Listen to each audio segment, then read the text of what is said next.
하면서 이렇게 막 부르잖아요. 세상 하면서 노래 있잖아요. 그런 소리를 들은 거하고 막 뱅지국 소리 들은 거하고 차이 나겠죠. 네. 뱅지국 소리 나면 막 힘을 막 들여서 가잖아요. 근데 막 늘어지는 음악 해봐요. 사람들 힘이 다 빠지지.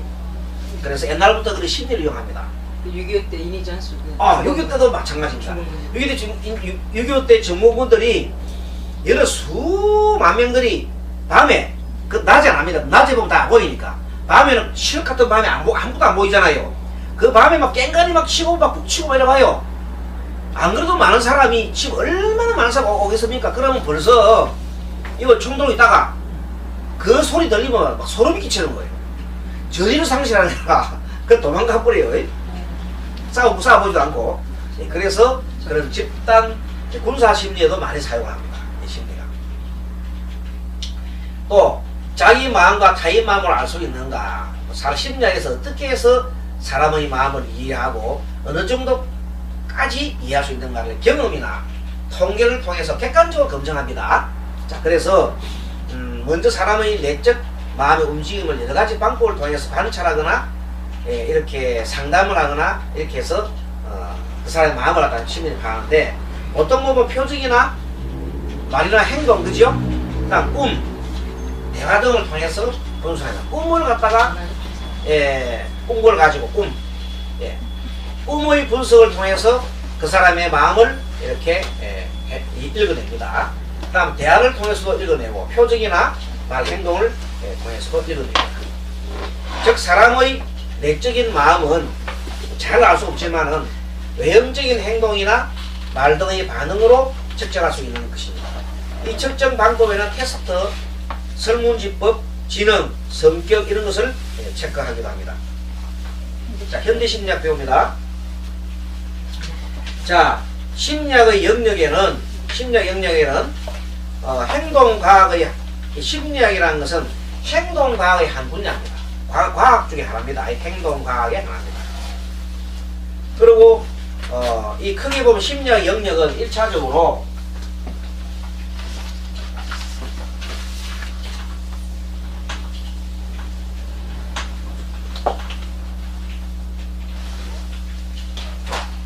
자, 1차적으로 심리학은 기초심리학이 있습니다. 기초심리학.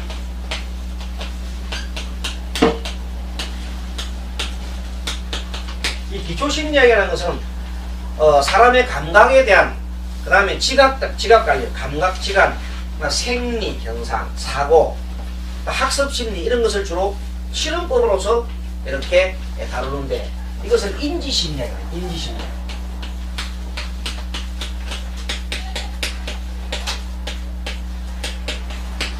기초심리학은 인지심리학인데 어떤 감각 같은 관계를 이 사람들을 잘 측정하는 겁니다. 그 다음에 지각. 그래서 보통 보면 우리가 지능지수 같은 거 있잖아요. 감성지수 같은 이런 걸 체크하잖아요.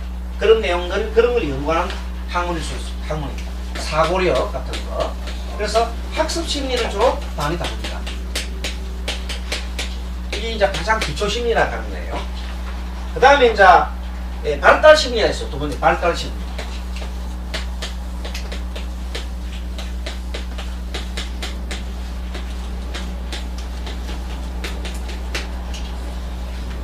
발달심리라는 것은 사람이 이렇게 발달함에 따라가서 아동하고 청소년하고 틀린 마음이 틀리겠죠. 아동심리, 청소년 심리, 그 다음에 청년기 심리, 그 다음에 노인 심리 다 틀리겠죠. 이렇게 어른들, 소위 말하는 지금 일반 사람들, 일반인들의 그 심리하고 아동하고 청소년하고 어른들하고 심리가 틀립니다. 그 다음에 노인 심리는 더더구나 틀리죠. 그렇죠? 네. 이 마음이 바뀌란다 이 말이에요. 마음이 고정된 것이 아니라 마음이 바뀌기 때문에 어린 아이들 심리하고 청소년 심리하고 어른들 심리하고 노인 심리는 바뀔 수밖에 없어요. 그런 것들을 발달해가면서 따라서 연구하면서 발달 심리학이라고 그래요. 기초 심리학은 인지 심리학이라고 하고, 세 번째 심리학의 분야가 정상적이 아닌 행동을 연구하는 거예요. 소위 미친 거, 비정상적인 행동, 비정상적 행동을 행동이 일어나는 그런 마음이 심리를 연구하는 게 있어요. 비정상적인 행동을 연구하는 한국이 있어요. 그것을 연구가 임상으로 조라는데 그런 어떤 비정상적인 행동을 가진 인격이 도대체 어떤 인격이 있을까? 사이코패스 있죠? 네.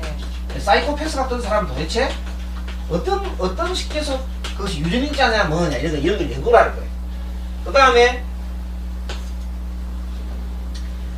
또 범죄적으로 일으키는 엄청난 범죄를 저지르는 사람들, 특히 수많은 사람을 죽인 사람 있잖아요. 옛날에 그 한 죽인 사람 있죠? 뭐 영철이다 하는 사람 있잖아요. 유영철. 그런 사람들은 도대체 어떤 심리를 갖고 있느냐 이런 걸 연구를 하는 거예요. 그 다음에 이제 이런 심리를 교정을 할 수 없을까? 그래서 교정심리학이 있어요. 교정심리학. 범죄심리, 인격 이런 식으로 비정상적인 인격을 연구하고 범죄심리나 교정심리 이런 것을 가지고 이런 분야로 연구하는 거 있고, 네 번째는 인간의 사회행동, 사회적 심리학 할까? 사회심리학, 사회적 행동. 사람이 사회적 행동을 하거나 또는 사회 현실에 응용하는 겁니다.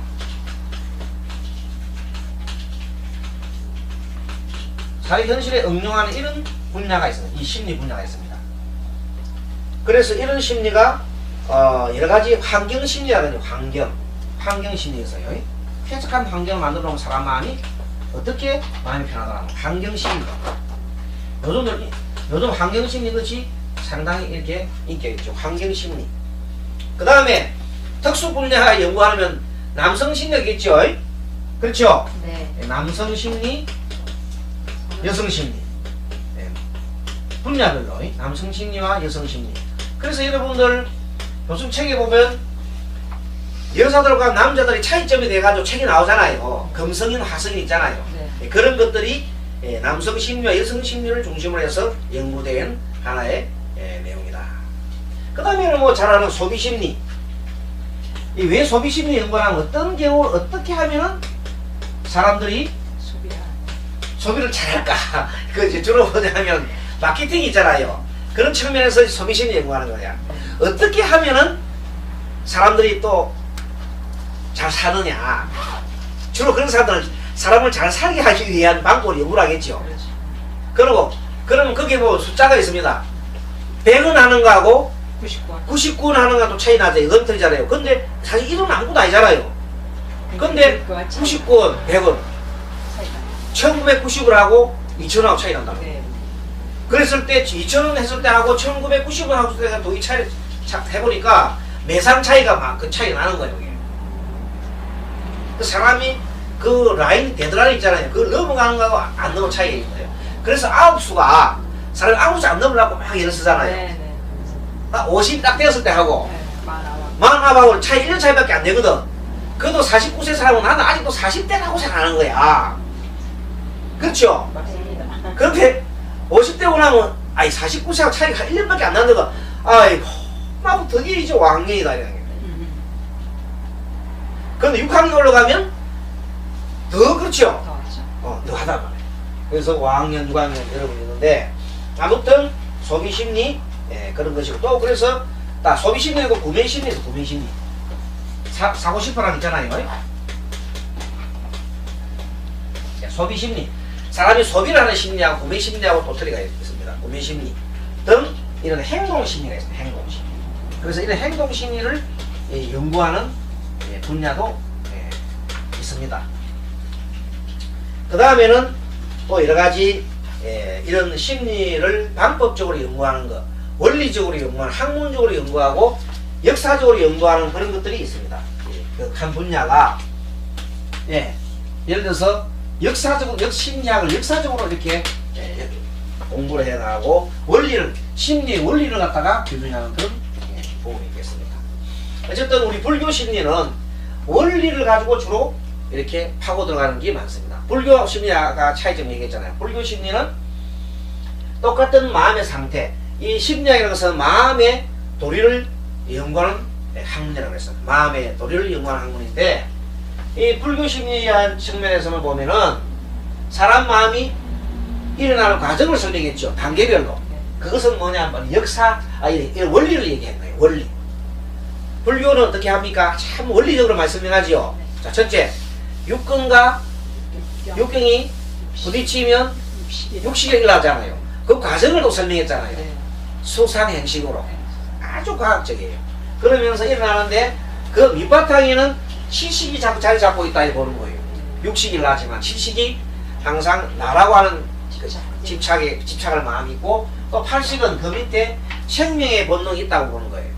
거기서 그러니까 육식이 일어나려고 그러면 반드시 이 두 개가 작동이 돼야 된다 그러잖아요. 그래서 육식이 일어나기 때문에 이 불교에서는 육식을 이걸 가장 중요시 해가지고 이걸 심왕이라고 하잖아요. 그죠? 심왕, 마음의 왕이. 그래서 육식으로부터 알아차림을 이제 공부를 하는 거죠. 예, 그렇게 해서 무의식도 알아차림 해내고 잠식도 알아차림 해내서 스스로를 마음을 다스려가는 학문이 불교 심리학 유식학이라는 거예요. 그런데 이 서양 심리는 뭐냐면 이런 부분들을 왜 표면적 의식이잖아요. 표면적 의식에 대한 연구, 내면적인 대한 연구, 이런 것을 실험을 통해서 또는 여러가지 임상실험이나 면접이나 이런 걸 통해서 이제 과학적 분석해내죠. 그래서 대칭을 시킨다. 외부 표면 의식은 육식과 같고, 잠재의식과 관계한 무의식의 세계를 공부하는 것은 서양에서 말하는 무의식 세계는 우리 불교 말하는 칠식과 거의 비슷해요. 그 다음에 잠재의식의 세계는 팔식 같고 대응이 될 수 있습니다. 자, 그렇게 해서 우리 공부를 계속해 나갑니다. 자, 7페이지 저 책 뒤에 한번 목사님한테 달라 그러세요. 있어요? 그 7페이지 보면 심리학의 한계, 통계 분석의 한계가 있습니다. 심리학에서나 물리학에서는 달리 어떤 자극이나 조건에 대해서 동일한 결과나 반응을 기대할 수 있습니다. 사람의 심리는요, 똑같이 일하지 않습니다. 다 틀리죠. 시간마다 그 한 사람 놓고 자꾸 심리 검사를 하면 자꾸 틀려요.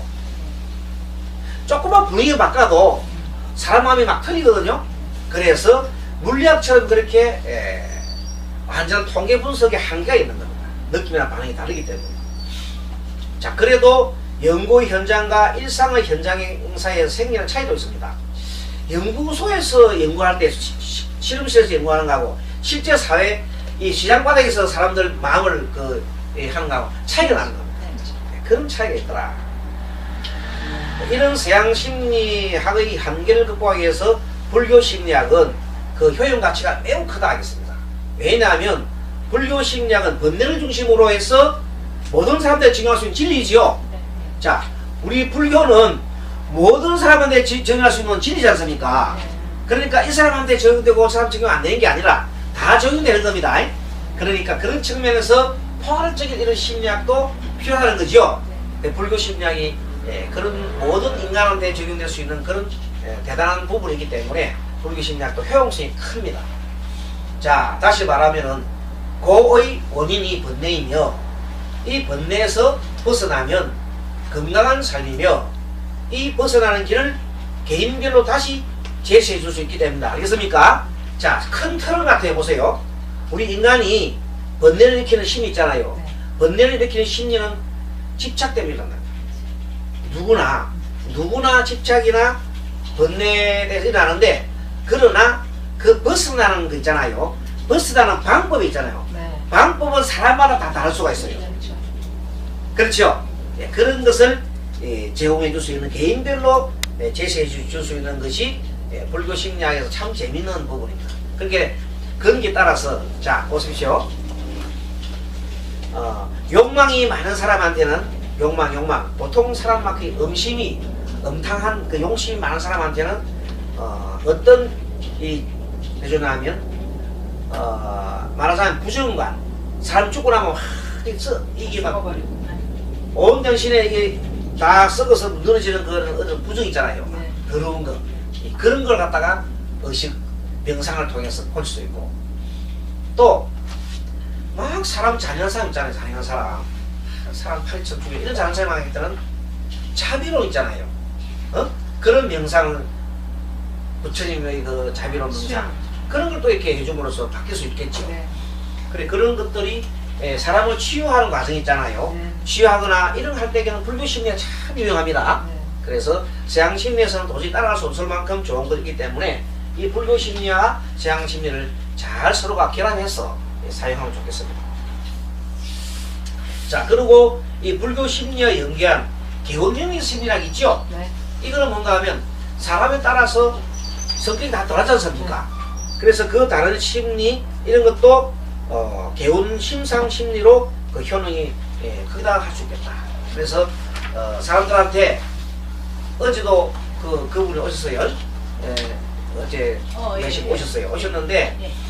부부랑 혼자 오셨는데 그분이 나름대로는 참 고민이 많아요. 고민이 많으신 분인데 어떻게 누가 상담 또는 누가 얘기를 해볼 수가 없어요. 남편하고 얘기해도 남편하고 대화가 안 통하고. 그러니까 그 답답한 심정이 있을 때 서로 이렇게 통하잖아요. 네. 통함으로써 자기 나름대로 변화가 일어날 수 있어요. 그렇죠. 그것도 하나의 개운명입니다. 네, 맞아. 그러니까 혼자 고민하는 것을 내가 고민하는 다른 상황과 통해서 하면서 새로운 어떤 게 그 어떤 발상의 전환. 마음 한마디 어제도 얘기하면서 한만 바꾸면 세상이 바뀌지는 거예요. 집착심에 딱 들어가면 그것밖에 안 보여. 우물한 개구리지. 근데 그걸 한번 탁 뛰어넘으면 전혀 다른 생각할 수 있잖아요. 그래서 예를 들어 가지고 우리가 보면 아이를 사랑하잖아요. 그리고 그 아이를 계속 끼고 있으려고 그러잖아요. 끼고 있으려고 그러는데 얘가 컸어요. 그래가지고 이제 장가를 갈 나이가 돼가지고 이제 결혼을 시켰어요.